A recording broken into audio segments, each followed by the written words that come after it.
चंद्र ग्रहण एक महत्वपूर्ण खगोलीय घटना होती है। साल का दूसरा चंद्र ग्रहण लगने जा रहा है। ये जो लगेगा 18 सितंबर की सुबह लगेगा। भारत में ये दिखाई नहीं देगा। इसका जो स्टार्टिंग टाइम है चंद्र ग्रहण का सुबह 6:12 पे लगेगा और ये करीबन 18 सितंबर की सुबह 7:44 पे अपने चरम पे रहेगा। पूर्ण रूप से इस आंशिक चंद्र ग्रहण का समापन काल 8:44 रहेगा। ये ग्रहण भारत में दिखाई नहीं देगा पूर्ण रूप से। इस कारण से इसके सूतक के जो नियम है, जो सूतक काल है, वो भारत में लागू नहीं होएगा। परंतु फिर भी ग्रहण काल के अंदर हमको मूर्तियों को स्पर्श नहीं करना चाहिए। हमको अपने इष्ट की पूजा मंत्र वाचिक जाप करना चाहिए। विभिन्न राशियों पे इसका क्या असर पड़ेगा, आइए हम चर्चा करते हैं। मेष से लेकर मीन राशि पर्यंत ग्रहण का प्रभाव। मेष राशि वालों के लिए ये ग्रहण 12वें भाव में लग रहा है। चंद्र और राहु का योग बन रहा है। इस कारण से ये जो घर है 12वां घर आपकी विदेश यात्रा का है, बेडरूम का है, आपके खर्चों का है। और 6 भाव पे रोग ऋण शत्रु पे इसकी दृष्टि जा रही है। गुरु का सपोर्ट मिल रहा है, इसलिए थोड़ी सी राहत आपको इस ग्रहण काल में मिल जाएगी। विदेश से संबंधित कार्य आपके अटक सकते हैं, परंतु शिक्षा के लिए विदेश जाना चाहते थे या विदेशी व्यापार से संबंधित कार्य है तो वो अटक सकता है। कोई भी नया कार्य आप स्टार्ट न करें। विदेशी यात्रा कर रहे हैं, अगर टाल सके तो बढ़िया है। कोर्ट केस से इस समय बच के चलें। किसी भी प्रकार से आपको इस समय शत्रु से परेशानी हो सकती है, इसलिए आप विवादों से दूर रहें। इस समय कोई ऐसा रोग भी प्रकट हो सकता है जिसका आपको इलाज कराना पड़े। जो लोग पार्टनरशिप में व्यापार करते हैं उनके लिए भी प्रॉब्लम हो सकती है। आपको अपने माता के स्वास्थ्य का भी ध्यान रखना चाहिए। साथ ही साथ अपने ससुराल से संबंध भी आप सही रखें, क्योंकि संबंध आपके खराब होंगे वाणी से। तो क्रोध बिल्कुल भी न करें। धन का अपव्यय भी इस गोचर काल के अंदर संभव है। इस समय आप जितना ज़्यादा धार्मिक रहेंगे, जितना ज़्यादा मंत्र जाप इस ग्रहण काल में करेंगे, आपको फायदा रहेगा। इस ग्रहण काल के अंदर आप चंद्रमा के बीज मंत्र ओम सोम सोमाय नमः मंत्र का जाप करें और गाय की सेवा ग्रहण काल के बाद में करें। आपको इसके शुभ परिणाम देखने को मिलेंगे। अब बात करते हैं वृषभ राशि टॉरस के लिए। ग्रहण लगने जा रहा है 11वें भाव के अंदर। 11वां भाव होता है हमारी इनकम का, हमारे बड़े भाई का, हमारे इच्छा पूर्ति का। इसकी सीधी दृष्टि पड़ रही है आपके संतान भाव पे, शिक्षा पे और लव एंड रिलेशनशिप पे। तो ये जो 5वां भाव है आपका शिक्षा, संतान और प्रेम, ये प्रभावित होएगा। तो ये संतान का भाव पे दृष्टि पड़ने के कारण जितनी भी गर्भवती महिलाएं हैं उनको विशेष सावधानी रखनी है, वो वृषभ राशि की जो हैं। तो शिक्षा और संतान और प्रेम भाव पे इसकी दृष्टि पड़ने के कारण आपको अपने बुद्धि बल से काम लेना है। किसी भी प्रकार से बुद्धि को भ्रमित नहीं करना है। हालांकि आय भाव में ग्रहण लगने के कारण आय में तो वृद्धि कर देगा ये। बड़े भाई से संबंध भी आप अगर सामान्य रखें तो उनसे भी लाभ होएगा। कैरियर से संबंधित आपकी कोई परेशानी चल रही है वो दूर होएगी। कोई गुड न्यूज़ आपको मिल सकती है। आपको क्या करना है, आपको कैरियर में जितने भी अपॉर्चुनिटी मिली है उनका आप प्रयोग कीजिए, आपको सफलता मिलेगी। जो लोग स्टूडेंट्स हैं, हायर स्टडी करते हैं, उनको सक्सेस मिल सकती है शिक्षा के अंदर। जो लोग लव एंड रिलेशनशिप में हैं उनको प्रेमपूर्ण व्यवहार करना चाहिए, वाणी पे संयम रखना चाहिए। यही सबसे बड़ा उनके लिए उपाय है।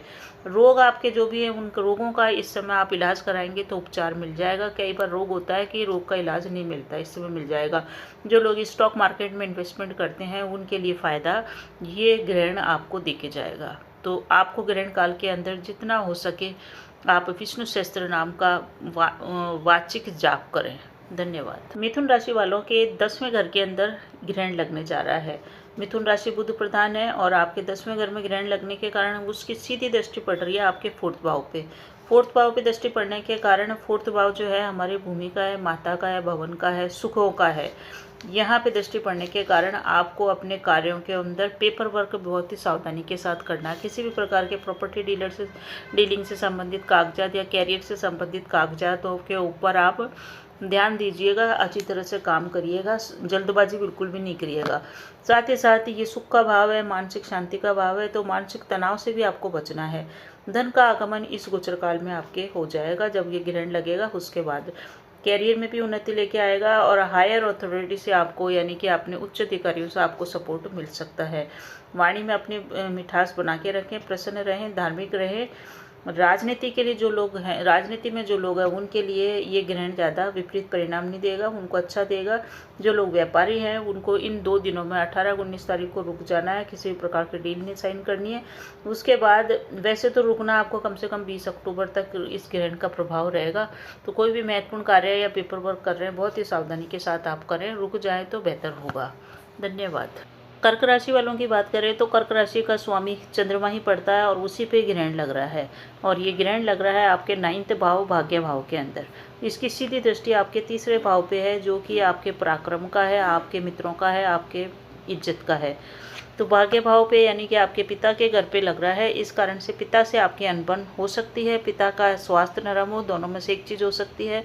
आपको अपने पिता का सम्मान करना चाहिए। छोटे भाई बहनों के ऊपर दृष्टि पड़ रही है, पड़ोसी और मित्रों के ऊपर दृष्टि पड़ रही है, तो उनसे संबंध संभाल के चलिए। वहाँ पे बिल्कुल भी आप प्रॉब्लम न करें अपने व्यवहार से। आपको अपना बर्ताव, अपनी वाणी बहुत ही मधुर और सौम्य रखना पड़ेगा। आपका मूड स्विंग हो सकता है, ऊपर नीचे हो सकता है, स्वास्थ्य भी आपका ऊपर नीचे हो सकता है। छोटी मोटी यात्राएं आपकी होगी, उन यात्राओं को आप टाल के चलें या फिर आप सावधानी से के साथ करें, आपके लिए बढ़िया रहेगा।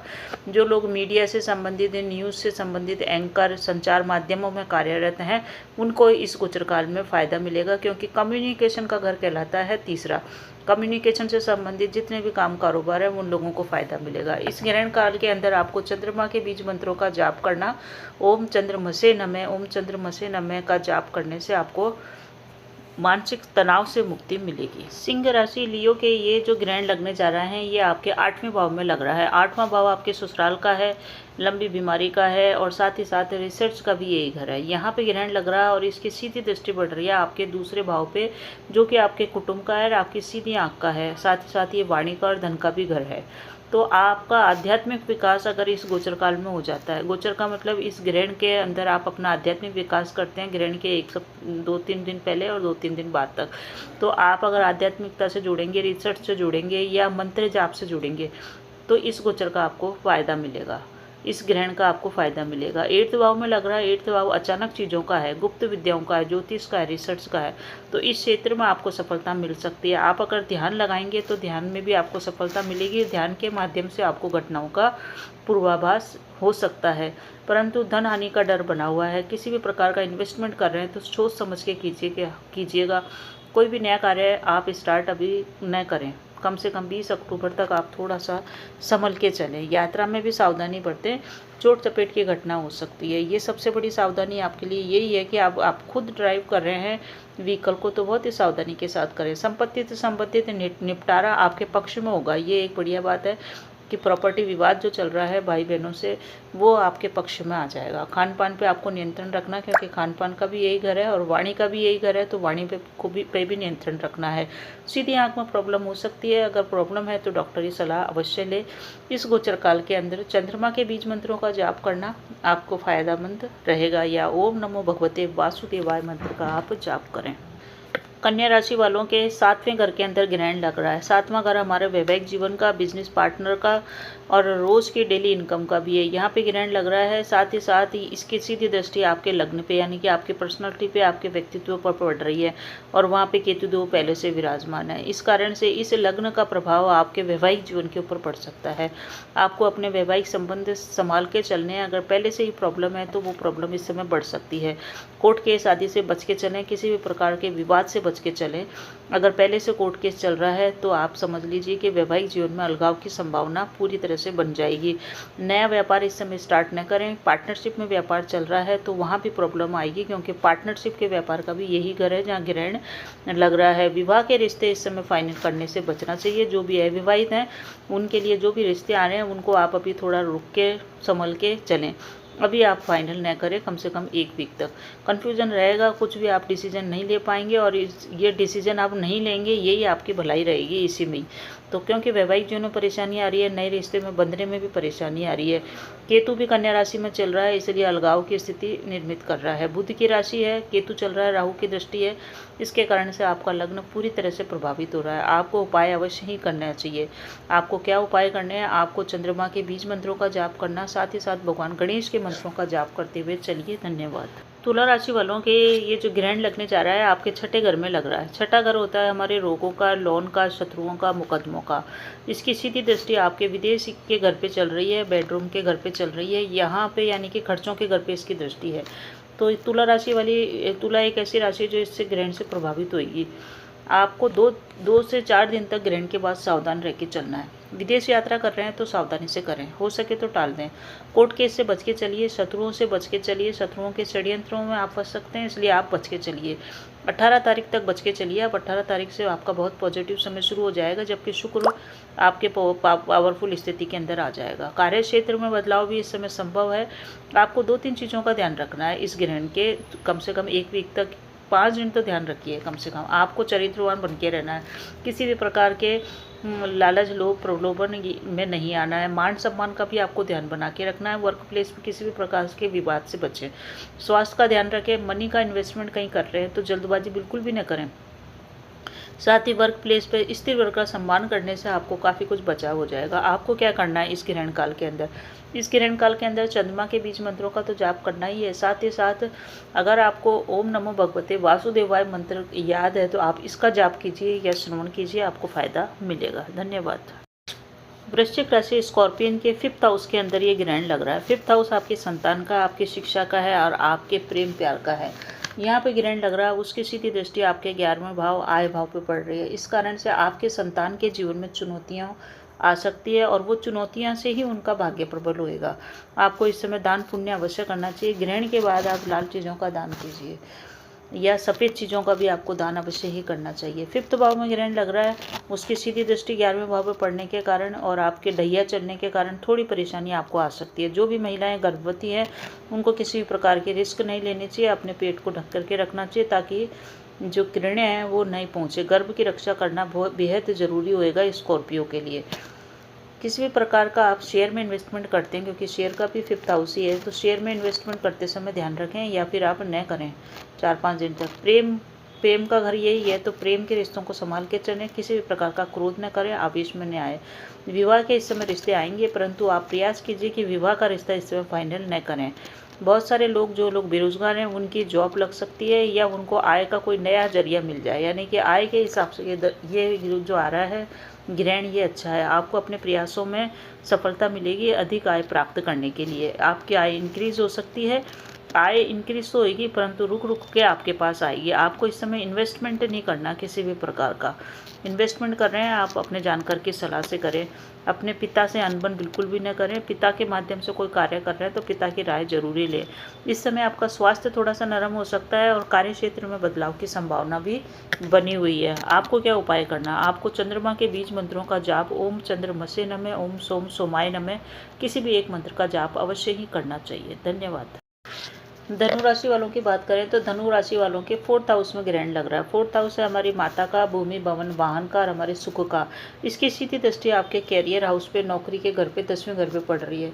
इस ग्रहण के बाद आपको अपने माता का और ग्रहण काल से पहले भी आपको अपनी माता का ध्यान रखना है। माता के स्वास्थ्य का ध्यान रखें।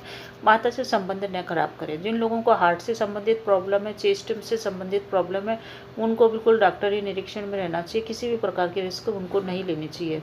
भूमि भवन के सौदे इस समय फाइनल आप कर सकते हैं, परंतु प्रॉपर्टी के जितने भी पेपर वर्क हैं उनको बहुत ही ध्यान से करें। हो सके तो ग्रहण के बाद ही करें, ग्रहण काल वाले दिन न करें, यानी कि 18-19 को न करें। नया काम या नया जॉब का ऑफर आपको मिल सकता है।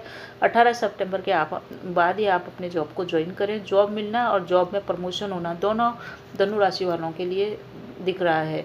शत्रु इस समय आपके काफ़ी जागृत रहेंगे। शत्रुओं से मुक्ति के लिए आप अपनी वाणी पे संयम रखें और अपने कैरियर पे फोकस करें। 18 तारीख के बाद 18 के बाद आपके लिए स्थितियां इस प्रकार की बनेगी कि आपको कई चीज़ों से, परेशानियों से मुक्ति मिलेगी। आपको कर्ज लेने से बचना चाहिए, साथ ही साथ धन को उधार भी नहीं देना चाहिए। धन का लेन देन भी बहुत ही सावधानी के साथ करना चाहिए। ग्रहण काल के अंदर आपको क्या करना उपाय? आपको ओम नमो भगवते वासुदेवाय मंत्र का जाप लगातार करना है। धन्यवाद। मकर राशि वालों की बात करें तो इनके ग्रहण लग रहा है 3रे घर के अंदर। 3रा घर होता है हमारे पराक्रम का, हमारे मित्रों का, हमारे पड़ोसियों का। यहाँ पे ग्रहण लग रहा है, इसकी सीधी दृष्टि आपके पिता के घर पे और आपके भाग्य भाव पे चल रही है। इस कारण से आपको बहुत ही सावधानी के साथ चलना है। आपके पिता का स्वास्थ्य नरम है तो उनका विशेष ध्यान रखें। पिता के स्वास्थ्य में गिरावट संभव है, या फिर आपके पिता से आपकी अनबन चले तो पिता से बना के चलिएगा। कार्य क्षेत्र में भी ये थोड़ी सी रुकावटें पैदा करेगा, क्योंकि कार्य क्षेत्र से 12वां घर पड़ गया है। इस कारण से भी, और ये जो आपका घर है उच्च शिक्षा का भी है और आपकी उच्च शिक्षा से कमाने वाली चीज़ों का भी है। इस कारण से आपको अपने काम में रुकावटें आएगी। रुकावटों को देखते हुए ही आगे बढ़ना है, उन चैलेंजेस को सामना करना है। फिफ्थ में गुरु चल रहा है, इसलिए आपको थोड़ी सी राहत तो मिलेगी, परंतु फिर भी चेंज ऑफ प्लेस की संभावना बनी हुई है। जो भी गर्भवती महिलाएं हैं उनको ध्यान रखना चाहिए। मकर राशि की है तो छोटे भाई बहनों के घर में ग्रहण लग रहा है, इसलिए छोटे भाई बहनों से आपके मतभेद हो सकते हैं, मित्रों से मतभेद हो सकते हैं, या पड़ोसियों से आपके मतभेद चल सकते हैं। यात्राओं का भी घर यही है, छोटी यात्राओं का घर भी है तीसरा, इसके कारण से यात्राओं को टाल के चलें। जरूरी हो, बहुत ज़्यादा जरूरी हो यात्रा करना, तो आप हनुमान चालीसा का जाप करके यात्रा करें। आय के लिए ये अच्छा रहेगा, आय आएगी, परंतु आय थोड़ी सी रुक रुक के आएगी, ये आप थोड़ा सा ध्यान रखें। काम भी बनेंगे, परंतु काम भी रुक रुक के बनेंगे। आपको क्या उपाय करना है? मकर राशि वालों को हनुमान चालीसा का जाप करना, हनुमान मंत्र का जाप करना, शिष्ट परिणाम दिखे जाएगा। धन्यवाद। कुंभ राशि वालों के लिए कैसा रहेगा ग्रहण का असर? कुंभ राशि वालों के दूसरे घर में ग्रहण लग रहा है। दूसरा घर होता है हमारे कुटुंब का, वाणी का, धन का, और हमारी सीधी आंख का भी यही घर है। इसकी सीधी दृष्टि आपके 8वें भाव पे पड़ रही है, जो कि ससुराल का है, रिसर्च का है। यहाँ पे सीधी दृष्टि पड़ने के कारण लग्न के आपका ग्रहण जो लग रहा है वाणी भाव में लग रहा है, इसलिए वाणी में कटुता इस समय आ सकती है। कुटुंब से रिश्ते भी वाणी के कारण प्रभावित हो सकते हैं। तो आप अगर अपनी वाणी में मधुरता रखें, आपको अगर क्रोध नहीं आया, आवेश नहीं आया, आप तालमेल बना के चले, तो आपके लिए ग्रहण श्रेष्ठ परिणाम देके जा सकता है। परंतु इस गोचर काल में आपको तालमेल बनाना बहुत ही जरूरी है सभी लोगों से। पिता का भी सम्मान करें, और लेन देन का कोई भी धन का कोई लेन देन हो रहा है वहाँ भी आप सावधानी रखें, क्योंकि धन भाव के अंदर ही ग्रहण लग रहा है। स्वास्थ्य का ध्यान रखें, विशेष करके सीधी आंख का ध्यान रखें, और अगर कोई यात्रा कर रहे हैं तो यात्रा आप टाल के चलें। खुद ड्राइव कर रहे हैं तो बहुत ही सावधानी के साथ करें, क्योंकि 8वें घर हमारे थोड़ा सा कष्ट बीमारी का भी है, यहाँ पे ग्रहण की दृष्टि पड़ रही है। अगर आप रिसर्च से जुड़ते हैं, अध्यात्म से जुड़ते हैं, ज्योतिष का ज्ञान प्राप्त करते हैं, या ध्यान लगाते हैं, पूजा पाठ करते हैं, आध्यात्मिक रहते हैं, तो ये आपके लिए अच्छा रहेगा। इससे आपको शिष्ट परिणाम प्राप्त होंगे। क्या करना है उपाय? कुंभ राशि वालों को शनि के बीज मंत्र, साथ ही साथ ओम नमो भगवते वासुदेवाय मंत्र का जाप करना शिष्ट परिणाम देगा। धन्यवाद। मीन राशि के लग्न के अंदर ही ग्रहण लग रहा है। लग्न यानी कि आपका खुद का व्यक्तित्व, आपका शरीर, आपका व्यक्तित्व, आपका प्रभाव, इस पे ग्रहण लग रहा है। तो आपके व्यक्तित्व पे ग्रहण लग रहा है, इस कारण से आपको प्रॉब्लम रह सकती है, आपकी राशि प्रभावित हो सकती है। 2 राशियां हैं जो ज़्यादा प्रभावित होगी, एक तो मीन राशि और एक है कन्या राशि। वैसे जल तत्वीय राशियाँ जितनी भी है वो भी प्रभावित होगी। तो आपकी राशि पे ग्रहण लग रहा है, उसकी सीधी दृष्टि आपके 7वें भाव पे। 7वां भाव है हमारी वैवाहिक जीवन का, हमारे बिजनेस पार्टनर का, और हमारी डेली इनकम का। तो ये ग्रहण आपके लिए थोड़ा सा प्रतिकूल प्रभाव लेके आएगा। महत्वपूर्ण निर्णय आपको टाल करके चलना चाहिए। कम से कम 2 अक्टूबर तक आप कोई भी महत्वपूर्ण कार्य करना है, महत्वपूर्ण डिसीजन लेना है, या महत्वपूर्ण स्टार्टअप कोई करना है, तो रुक जाइए। बुद्धि इस समय भ्रमित रह सकती है, क्योंकि आपके शरीर के ऊपर ही इसका प्रभाव आएगा। आप अनिर्णय की स्थिति में रह सकते हैं। कोई डिसीजन लेने की आप में क्षमता कम लगे, इस कारण से आप डिसीजन न लें, या किसी की राय से लें अगर बहुत ज़रूरी हो तो। संतान, शिक्षा व प्रेम संबंधों में भी इस समय प्रॉब्लम आ सकती है। कोई भी रिश्ता इस समय आपको, वैवाहिक जो अविवाहित हैं उनके लिए रिश्ता आ रहा है, उनको इस समय फाइनल नहीं करना चाहिए। साथ ही साथ नया व्यापार भी स्टार्ट नहीं करना चाहिए। प्रेम प्यार में धोखा मिलने की संभावना है। जीवन साथी का स्वास्थ्य खराब रह सकता है, या जीवन साथी के साथ आपके रिश्ते प्रभावित हो सकते हैं। उन रिश्तों को संभाल के चलिए। आपको सफ़ेद चीज़ों का दान करना चाहिए, साथ ही साथ अपनी माता की सेवा भी करनी चाहिए। चंद्रमा के बीज मंत्र ओम सोम सोमाय नमः मंत्र का जाप करना, शिव जी के मंत्र ओम नमः शिवाय मंत्र का जाप करना आपको कई मुसीबतों से बचाएगा। दूध, चावल इनका दान कीजिए। आप चावल की खीर गाय को खिलाते हैं तो आपको शिष्ट परिणाम मिलेगा। तो मीन राशि सबसे ज़्यादा प्रभावित राशि है, जिनको इस ग्रहण काल के अंदर बहुत सारे डिसीजंस लेने से बचना चाहिए। तो वीडियो आपको पसंद आ रहा है तो लाइक शेयर सब्सक्राइब कीजिए। कमेंट में जय श्री राम अवश्य लिखिए। धन्यवाद।